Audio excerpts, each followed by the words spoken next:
Hello Solange, merci d'être avec nous aujourd'hui. C'est moi qui te remercie, Noémie. Je suis Avec contente. plaisir. Est-ce que tu peux te présenter de la manière qui te plaît?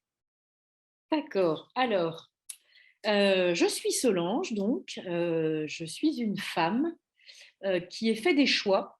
C'est super en fait que tu me poses la question et que tu me l'aies déjà posée et que j'ai répondu différemment. Tu vois, je n'y ai pas pensé. Mais là, aujourd'hui, bien ancrée, je peux te dire que ce qui est important pour moi et ce que j'essaye d'incarner, c'est vraiment de mon être profond. C'est-à-dire que je suis réellement maintenant connectée à qui je suis. Et c'est tout. Génial. C'est original comme présentation. Voilà. Après, est-ce que tu veux que je te parle de ma fonction ou de mes fonctions? Ça peut être ça aussi. Alors, j'ai longtemps été violoncelliste. C'était mon départ, mon métier, ma profession pendant de très, très nombreuses années.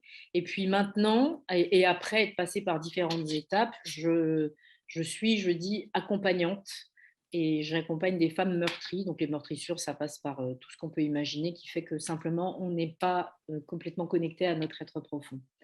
Voilà. Et puis, je suis aussi professeure de yoga et le yoga, il vient s'intégrer justement dans mes accompagnements. Et puis, je suis aussi la maman de 4 enfants assez merveilleux et grand-mère de 2 petits aussi. Voilà. Génial.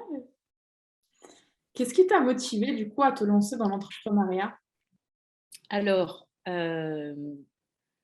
dire que j'ai été motivée, c'est pas tout à fait exact. J'étais intermittente du spectacle quand j'étais violoncelliste, donc j'étais déjà hors salariat, on va dire, mais avec la possibilité, quand je n'étais pas sur scène, de toucher de l'argent, puisque j'avais droit à des assédiques en fonction du nombre d'heures pendant lesquelles je travaillais. Et puis, il est arrivé un moment où j'ai passé un diplôme pour être éducatrice sportive. Et là, il a simplement fallu que je puisse déclarer mes revenus. Tu vois, donc je suis passée dans l'entrepreneuriat tout simplement de cette manière-là. Et j'ai changé quelque chose dans ce statut ensuite quand je suis devenue accompagnante. Mais c'est vraiment des choses qui sont, en fait, j'ai envie de dire, c'est de l'administratif, c'est tout ça. Aujourd'hui, non seulement j'assume, mais je milite dans l'entrepreneuriat, tout simplement parce que j'ai envie d'être libre. Je n'ai pas envie de dépendre de quelqu'un. Ça n'entre absolument pas dans ma manière de vivre, dans ma manière d'être, tout simplement. J'ai besoin de me sentir libre et d'assumer complètement ce choix-là, le choix de peut-être plus ou moins bien vivre de mes revenus, mais en tout cas en conscience. Voilà. Est-ce que tu as eu des difficultés particulières en tant que femme, que ce soit du coup à l'époque en tant que violoncelliste, prof de yoga ou autre?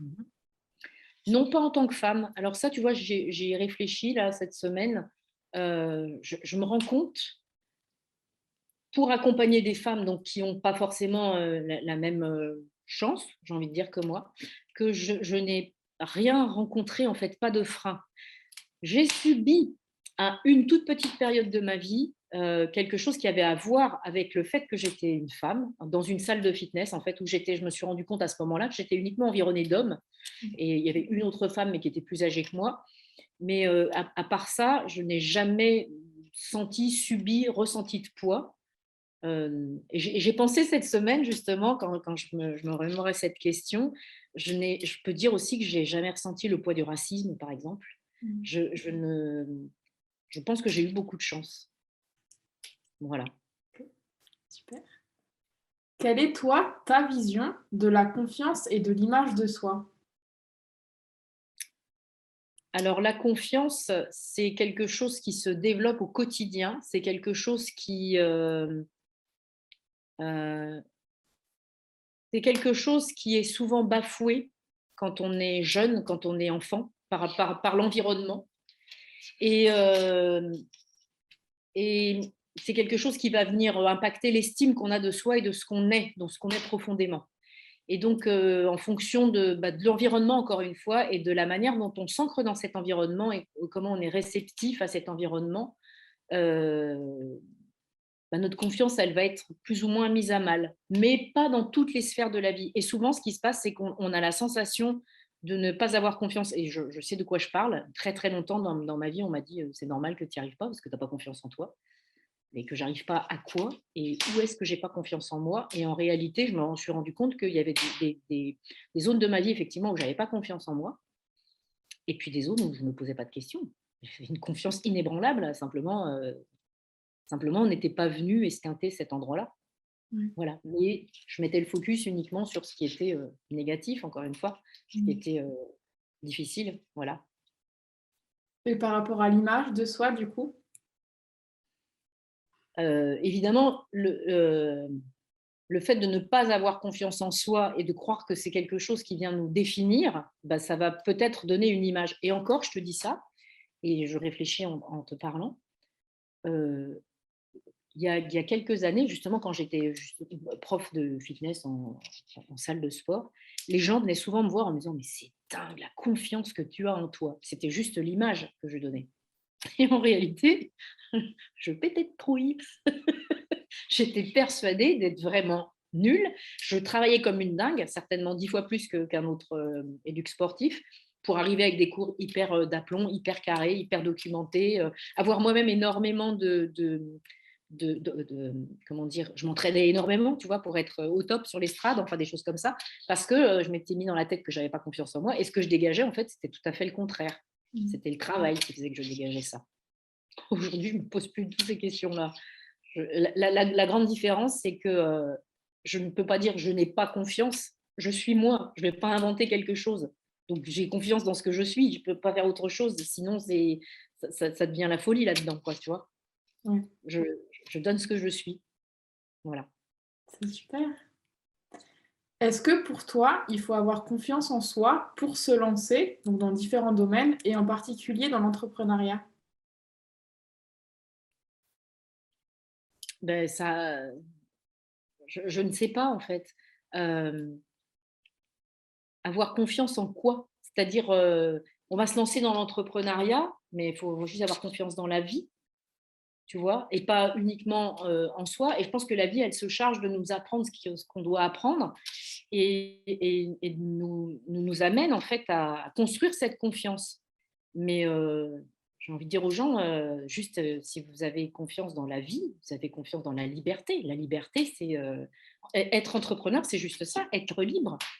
Et on est quand même, enfin, pour moi, c'est un droit élémentaire, c'est de pouvoir choisir. Donc, avoir confiance dans les choix qu'on fait et puis surtout, comment dire? Se protéger de tout ce qu'on peut entendre.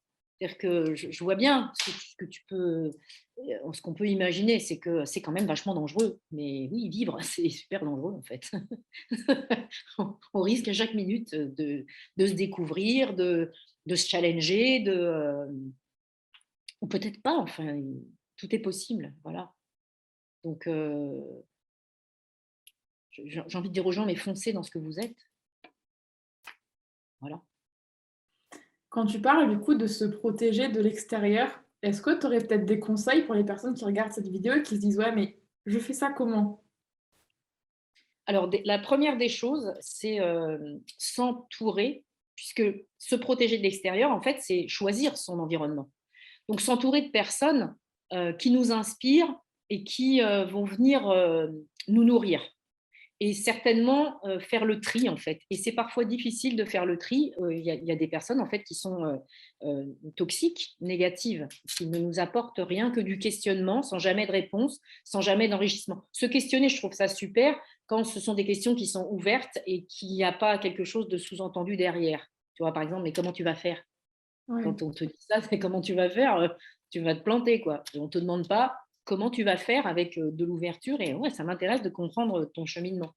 Donc déjà, choisir son environnement. Et si on a vraiment peur, et c'est tout à fait légitime d'avoir peur, la vie, c'est des tas de potentiels et aussi des choses qui ne se passent pas bien forcément, bah, c'est de se faire accompagner. C'est de trouver des entrepreneurs qui sont déjà aguerris et puis de trouver le bon entrepreneur qui va nous aider en fait à nous révéler dans ce qu'on est pour asseoir cette autorité et ne pas avoir peur. L'entrepreneuriat, c'est un statut. Ça ne vient pas parler de ce qu'on est au fond, même si les questions de liberté, n'importe qui pourrait être entrepreneur. C'est une question de choix.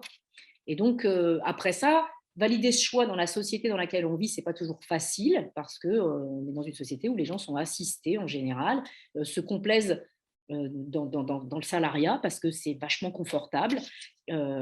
Et c'est confortable, j'ai envie de dire financièrement, mais pour tout ce qui est du reste, quand tu fais un job où tu sais que tu vas être payé tous les jours, quelque part, le risque, c'est d'oublier qui tu es.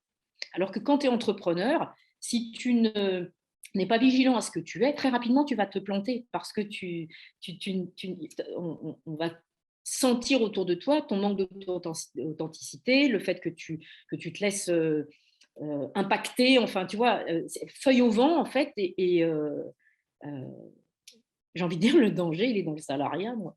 De là où je suis, il est là, parce qu'il est, le danger, c'est de s'oublier soi-même. Donc, oui, quand je repense à tout ça, être entrepreneur, c'est savoir qui on est, c'est-à-dire prendre le risque de se découvrir. Et ouais, c'est un risque majeur. Après, risque majeur, c'est toujours le pour et le contre, en fait. Bien sûr, mais C'est plus risqué ça, ou est-ce que c'est plus risqué de s'oublier et de voilà. être soi-même finalement? Voilà, c'est ça. Mais en fait, tu vois, c'est marrant parce que tout à l'heure, j'ai écrit un post sur, ça parle de ça. Qui sommes-nous et qu'est-ce qui est important dans notre vie? Si le fait d'avoir une maison, une petite famille où tout va bien, où tout semble bien, à bien aller, hein, tu vois, une vitrine en fait proprette et qui ne dérange rien, est-ce que c'est ça qui est important? Et c'est OK. Et donc, tu vas faire un job, tu es payé, ce job te plaît ou pas, mais tu es compétent dans ce que tu fais et c'est OK. Ou est-ce que ce qui est important, c'est de savoir qui tu es, de rayonner sur le monde avec ce que tu es, et puis de contribuer de cette manière-là, et puis de prendre le risque d'avoir des mois où c'est moins confort qu'à d'autres mois. Mais toi, tu es toujours là, tu es toujours la même personne et tu es toujours en train de construire ta vie, acteur de ta vie, créateur de ta vie. Chacun fait ses choix, je n'ai pas de jugement pour les autres. Je sais que moi, je m'endormais dans le salariat. Et j'ai eu à plusieurs périodes, hein, j'ai été prof de violoncelle en conservatoire, mais c'est quand je repense à cette période, c'était hyper inconfortable. C'est-à-dire que je n'étais pas à ma place du tout. Oui, je venais donner mes cours de violoncelle, mais enfin, dans ma classe, c'était le bazar. Enfin, je veux dire, j'ai amené 2 élèves au conservatoire de Lyon, ils sont rentrés au conservatoire de Lyon. Tout le reste de ma carrière, je n'ai eu que des élèves qui venaient au cours juste parce que je faisais du social, on était super contents de se voir, tu vois. Mais du coup, moi, j'étais pas bien dans ce poste. On n'attendait pas ça de moi. On voulait que je leur apprenne à jouer du violoncelle. Mais et en fait, ça fonctionne pas, ça. J'étais pas à ma place. Donc ça, c'était quand j'étais en conservatoire. Et en orchestre, c'est pareil. Quand j'ai plein d'exemples hein, de collègues musiciens qui se sont perdus simplement. Et je peux donner l'exemple de mon frère, puisqu'il est très loin de tout ça. Grand musicien, grand altiste, Orchestre national de France, salaire comme ça, tourné dans le monde entier et tout. Et il commençait à mourir intérieurement. Il est parti du National de France. Puis aujourd'hui, il a un tipi sur un terrain où il n'y a pas d'eau, pas d'électricité. Mais il est lui-même, tu vois. Ouais. Et chacun voit midi à sa porte, j'ai envie de dire. J'ai envie de dire que la vie, c'est une prise de risque continuelle. Mais voilà, chacun prend les risques qu'il a envie de prendre. Ouais, c'est ça. Justement, en parlant de posts, je sais que parfois tu utilises des photos de toi pour illustrer certains de tes posts. Est-ce que ça a toujours été naturel pour toi de réussir à te montrer comme ça, ou est-ce que c'est venu au fur et à mesure? Alors, l'histoire de l'image, en fait, non, ça n'a pas été naturel. Enfin, en tant qu'entrepreneur, ça a été naturel. C'est-à-dire que dès que j'ai commencé à produire des posts comme ça, je préférais mettre mon image, puisque je valorise la joie, l'épanouissement, etc. Je suis comme ça, au fond. Donc, je préférais mettre mon image que d'aller chercher une image d'une personne que je ne connais pas. Enfin, voilà. Donc, mais il y a bien longtemps en arrière, puisque j'avais un problème avec ma propre image, évidemment, je ne regardais pas mes photos, enfin, tu vois, jusqu'au moment où en fait, je me suis rendu compte que cette image-là, elle me servait en fait à dire quelque chose. Et tu vois, en tant que violoncelliste, je voyais des photos de moi et en fait, je ne voyais pas moi, je voyais ce que je représentais dans un spectacle, dans quelque chose de plus grand, plus global. Et du coup, je me suis, réconciliée avec mon image de cette manière-là. Aujourd'hui, moi, j'ai aucun problème à afficher non seulement mon image, mais ce que je suis. C'est-à-dire, quand je parle, quand j'écris, c'est sincèrement avec mes tripes. Et j'adore raconter des petits bouts de mon histoire parce que, c'est la seule chose que j'ai vraiment expérimenté, mon histoire. Et donc, ce que je suis aujourd'hui, avec mes rides, avec ceci, avec cela, c'est moi. Je ne vais pas aller inventer et chercher quelque chose ailleurs. Donc, humblement, c'est ce que je donne. Et je ce qui m'empêche pas, tu vois, dernièrement, d'aller chercher des images à droite à gauche parce qu'au bout d'un moment, tu as pas forcément 200 millions de photos de toi, quoi.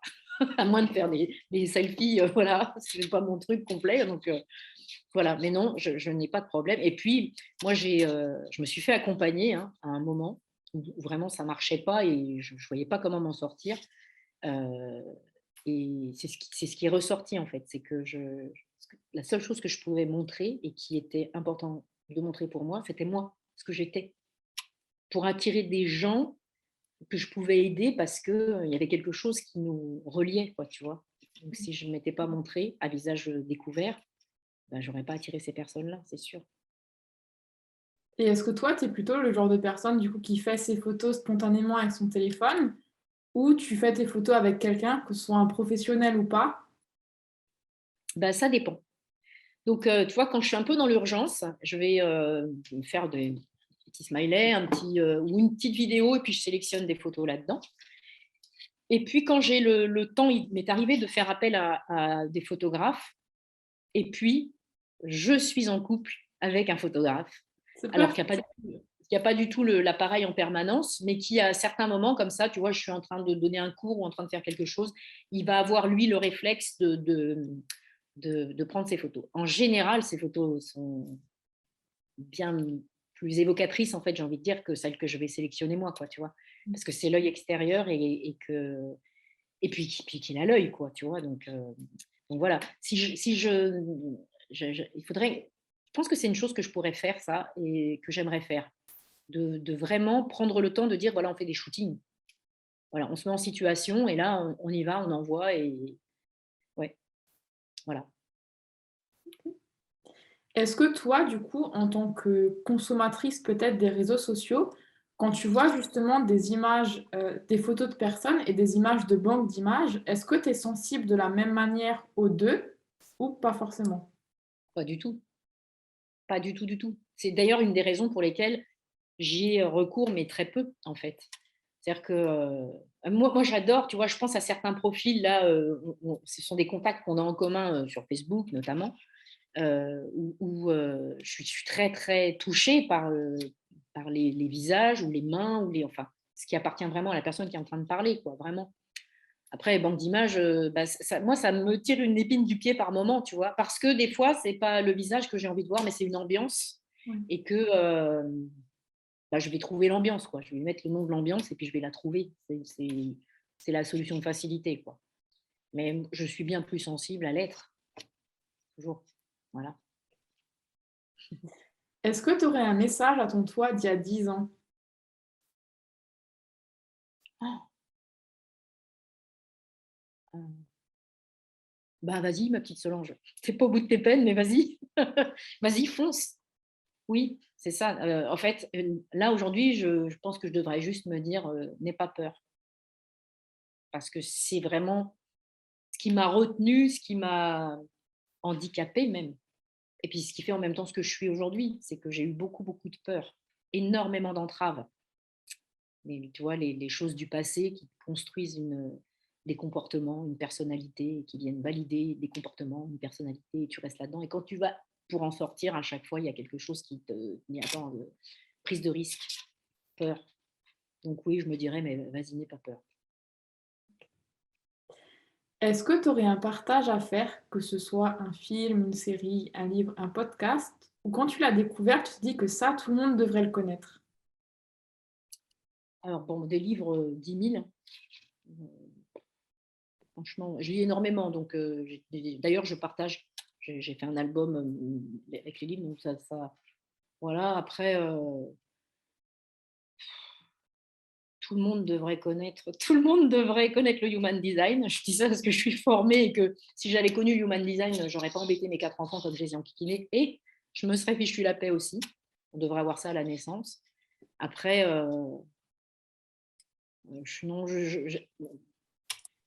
ce que j'aurais envie de partager, c'est d'être curieux, que ce soit livre, film, photos, images culturelles, tout ce qui peut nous nourrir, il faut être curieux, quoi. Juste ça. Ok.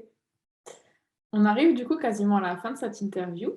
Est-ce que tu aurais une femme que tu aimerais voir passer ici? Ah, euh, oh, quelle question! Alors en plus de ça, certainement des gens que tu as déjà interviewés, mais non, je peux te dire Virginie da Silva. Ok, C'est une collègue à moi qui est énergéticienne, qui est quelqu'un que j'apprécie énormément et qui est entrepreneur et qui donc traverse une phase assez particulière et qui est arrivée dans l'entrepreneuriat d'une manière assez particulière. Donc oui, Virginie. super, merci. Est-ce que tu aurais du coup un dernier message, conseil à faire passer aux personnes qui ont regardé l'interview jusqu'à la fin? Si elles sont entrepreneurs, j'ai envie de leur dire, continuez dans ce que vous êtes, ne vous oubliez pas. Et si elles ne le sont pas et qu'elles hésitent, j'ai envie de dire que la plus grande prise de risque, c'est l'immobilité en fait. Quand on est en mouvement, on est en train d'avancer, on est en équilibre. Quand on recule, on est en équilibre. Quand on est statique et qu'on attend avec la peur au ventre, on risque vraiment de tomber. L'équilibre, pour moi, c'est le mouvement. Donc, j'ai envie de dire aux gens, faites des choix, essayez. Voilà. Génial, merci beaucoup. Merci du coup pour ce temps que tu nous as accordé. Il y aura toutes les infos du coup dans la description pour que les personnes puissent te retrouver. Et du coup, Mhm. on se dit à très vite. Merci Noémie, au revoir.